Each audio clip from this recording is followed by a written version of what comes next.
김. 북한 전역에 한국 점령전쟁 준비령 하달. 진짜 대형사고 치나? 헌법에 한국을 적대국가로 규정한 북한이 핵무기를 포함한 모든 타격수단을 동원한 전쟁 준비를 빈틈없이 갖출 데 대한 이로 방침을 하달한 것으로 전해졌다. 30일 데일링크 북한 평안북도 소식통은 지난 23일 핵무기를 포함한 모든 타격수단으로 한국을 점령하는 대사변을 준비 있게 맞이할 때 대한 이로 김정은 국무위원장 방침이 평안북도 당위원회를 통해 도안의 각 기관 과장급 이상 간부들에게 전달됐다고 전했다. 이번 방침은 북한이 단순 방어를 넘어 한국 점령을 목표로 한 적극적 군사 행동을 준비하고 있음을 내부적으로 강조해 긴장 분위기를 고조하고 전쟁 대비 태세를 강화해 내부 결속을 다지려는 의도에서 내려진 것으로 풀이된다. 소식통에 따르면 북한은 이번 방침에서 한국을 법적으로, 물리적으로 적대국으로 명시하고 주권 침해 기도 시 가차없이 핵무기를 포함한 모든 군사적 수단을 동원해 대응할 것이라는 메시지를 명확히 했다. 아울러 방침에는 모든 군수공장과 관련 부문이 핵 능력을 더욱 빠르게 강화할 때 대한 국가적 과제를 앞당겨 수행할 것, 전당 전군 전민이 불가항력적인 힘으로 한국과의 결사, 항전에 나설 각오를 가지고 전쟁 준비를 다그칠 것을 강조하는 내용도 포함됐다. 그런가 하면 북한은 이번 방침을 통해 한국의 주권 침해에 철저한 대응이 요구되는 상황에서 회의적인 태도를 보이는 현상에 강력한 경고를 보내기도 했다. 소식통은 정세 긴장을 틈타 헛소리, 유언비어를 퍼뜨리거나 평양에 무인기가 들어올 때까지 무엇을 했느냐는 식으로 인민군대에 대한 불신을 유발하는 발언을 경계하라는 내용이 방침에 담겼다 하며 평양 무인기 침투 사건과 관련해 여기저기서 제기되는 추측과 소문을 억제하고 통제를 강화하려는 의도라고 말했다. 그는 당에서는 이번 방침을 통해 적들의 내부 이간질을 철저히 차단하고 당과 혁명대오의 일심단결에 저해를 주는 현상을 무자비하게 짓뭉개야 한다고 강조했다면서 모든 당원들과 일꾼들은 한국 점령을 위한 전쟁 준비를 늘 생각하며 사업과 생활을 전투적으로 해야 한다고도 지시했다고 덧붙였다. 이런 가운데 평안북도 내에서는 이번 방침이 포치된 이후 공포심이 확산되고 있다는 전언이다. 곳곳에서 당에서 진짜로 전쟁을 염두에 두고 있는 것 아니냐며 우려하는 목소리가 나오고 있다는 것이다.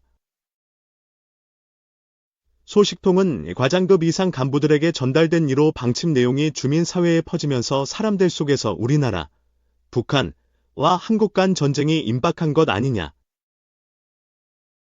먼저 전쟁을 일으킬 수 있다는 당의 의지가 느껴진다는 등 걱정과 두려움의 참말들이 나오고 있다고 내부 분위기를 전했다. 이 한국 천주교 남북 증오와 대결의 악순환 멈추고 현재의 대결 국면 해소해야. 한국 천주교가 증오와 대결을 멈추고 한반도 평화를 위해 노력할 것을 남과 북 모두에 호소했다. 한국 천주교주교회의 민족화의 주교특별위는 지난 5일 발표한 한반도 긴장 고조에 대한 한국 천주교회의 호소문을 통해 하늘에서는 서로를 적대하는 전당과 오물풍선이 난무하고 있으며 휴전선 접경 지역 마을에는 밤낮을 가리지 않는 확성기 소리의 불편과 불안을 호소하는 이들이 많다. 전쟁 중인 러시아에 북한군이 파병되었다는 소식과 함께 우크라이나에 대한 우리 정부의 무기 지원에 세상이 걱정하고 있다면서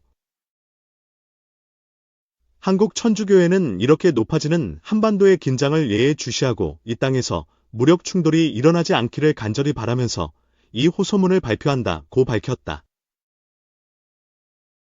민족화의 주교특별위는 증오와 대결의 악순환을 멈추고 역지사지의 입장에서 현재의 대결 국면을 해소할 수 있어야 한다.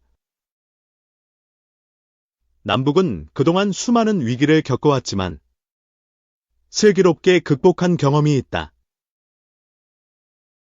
그러기에 작은 변화로도 지금의 긴장을 낮추고 무력 충돌을 방지할 수 있는 지혜를 발휘할 수 있을 것이라고 강조했다. 민족화의 주교 특별히는 이어 남북의 지도자들을 향해 국가의 첫 번째 임무는 국민의 안전을 보장하는 것이다.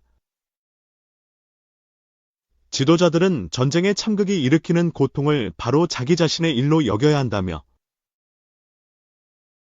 남과 북 모두 위협을 당장 멈추고 군사적 긴장을 낮추도록 최선을 다해야 한다고 촉구했다. 아울러 특히 새롭게 뽑히는 미국 지도자의 역할도 중요하다며 남과 북 사이의 군사적 긴장이 완화되고 대화가 복원될 수 있도록 미국을 포함한 한반도 관련국들의 외교적 노력이 절실하다고 덧붙였다. 민족화의 주교 특별히는 이 시간에도 지속되고 있는 전쟁은 가난하고 약한 이들에게 더 큰 고통을 안겨주고 있다. 러시아와 우크라이나의 전쟁. 이스라엘과 중동의 전쟁 속에서 선량한 시민들이 크나큰 피해와 고통을 겪고 있다면서 그리스도의 성심께서 전쟁의 상처를 치유해 주시고 평화를 세워 우리를 정의롭고 형제에 가득한 세상으로 이끌어 주실 것이니 그리스도께서 우리를 사랑하셨습니다. 딜렉시트 NOS 220항 참조.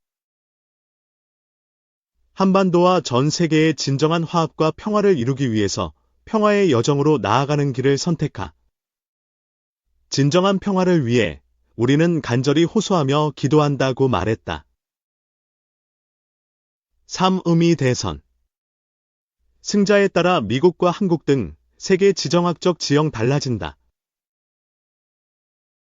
미국뿐 아니라 한국 등 전 세계에 막대한 영향을 미칠 미국 대통령 선거가 5일 0시, 현지 시간 한국 시간 6일 오후 2시, 뉴햄프셔주의 딕스빌로치를 기점으로 시작됐다. 민주당 대통령 후보인 카멀라 해리스 부통령이 당선될 경우 미국 최초의 여성 자시하게 대통령이 된다. 버락 오바마 전 대통령에 이어 두 번째 흑인 대통령 기록도 세우게 된다.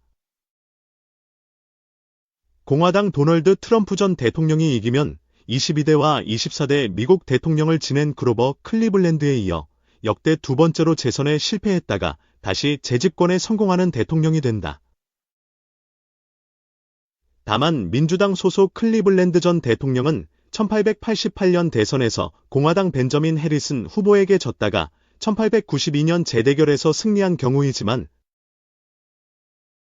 트럼프 전 대통령은 패배한 후보, 조 바이든 대통령가 아닌 다른 후보, 해리스 부통령을 이겨 재집권하는 최초의 기록을 세우게 된다. 검사 출신의 해리스 부통령과 기업인 출신인 트럼프 전 대통령은 정당뿐 아니라 개인적인 신념 등 때문에 주요 정책에서 큰 차이를 보인다. 세제와 관련. 해리스 부통령은 중산층 감세 법인세 인상을, 트럼프 전 대통령은 법인세 인하를 주장하고 인플레이션 대책에서는 각각 주택 공급 확대 및 식료품 가격 관리, 에너지 가격 인하 등은 공약했다. 환경 문제와 관련. 해리스 부통령은 친환경 에너지 투자 화석 연료 보조금 폐지를, 트럼프 전 대통령은 석유가스 개발 규제 철폐 인플레이션 감축법, IRA 전기차 보조금 제도, 폐지를 각각 추진할 것이라고 밝혔다. 특히 두 후보는 이민과 낙태권을 놓고 극명하게 대립하고 있다. 해리스 부통령은 국경 경비 강화 및 합법 이민 제도 확충, 헌법상 권리로 낙태권 인정 법안 제정을 주장하고 트럼프 전 대통령은 국경 장벽 건설, 불법 이민 강제 송환, 낙태권 결정 각주, 위임 등을 공약했다. 아울러 두 후보의 지지층이 성별 딘종 소득, 학력 등에 따라 극명하게 갈려 선거 후에도 2021년 1월 6일 대선 결과에 불복한 트럼프 당시 대통령 지지자들이 연방의회 의사당을 습격한 것 같은 사태가 발생할 수 있다는 공포감이 미국 사회를 억누르고 있다. 트럼프 집권 시 방위비 분담금 대폭 인상 요구, 주한미군 감축 철수 압박, 김정은과 협상 재개 가능성. 두 후보의 대외 정책 차이도 극명하다. 해리스 부통령은 바이든 대통령의 외교 정책을 대부분 계승할 것으로 관측된다. 하지만 트럼프 전 대통령은 주한미군 방위비 분담금 합의 재협상 및 대폭 인상을 요구하면서 이를 주한미군 감축 또는 철수가 연계시킬 가능성이 크고, 어떤 형태로든 김정은 북한 국무위원장과 비핵화 또는 비확산 협상을 추진할 것으로 보인다. 아울러 각 기업당 수십억 달러에 달하는 반도체 보조금을 폐지해 삼성전자, 스카이닉스 등 국내 기업에 타격을 주고, 지난해 미국 외국인 직접 투자 FDI 1위인 한국의 기업에 대해 더 많은 투자를 압박할 것이라는 관측이 많다. 트럼프 전 대통령은 중국산 수입품에 60에서 100%의 추가 관세를 부과해 미중 갈등이 증폭될 것으로 보인다. 북대서양조약기구, 네토 회원국의 국내 총생산, GDP, 대비 국방비 2% 이상 지출 압박 등으로 유럽 주요국과 갈등을 빚을 가능성이 크다. 그는 또 러시아가 침략한 우크라이나에 대한 지원을 중단하고 러시아의 우크라이나 점령지를 그대로 인정한 상태에서 전쟁을 종식시킨다는 입장이다. 이와 함께 트럼프 전 대통령은 대만에 대한 방위를 대가로 미국산 무기의 대량 구매를 압박할 것으로 보인다. 이번 미국 선거는 대통령뿐 아니라 상원 및 하원의원, 그리고 주지사 등 총 6,823명의 선출직 공직자를 뽑는 총선으로 앤디 김 민주당 하원의원, 뉴저지주, 이 한국계로서는 처음으로 연방 상원의원으로 선출될 것으로 보인다.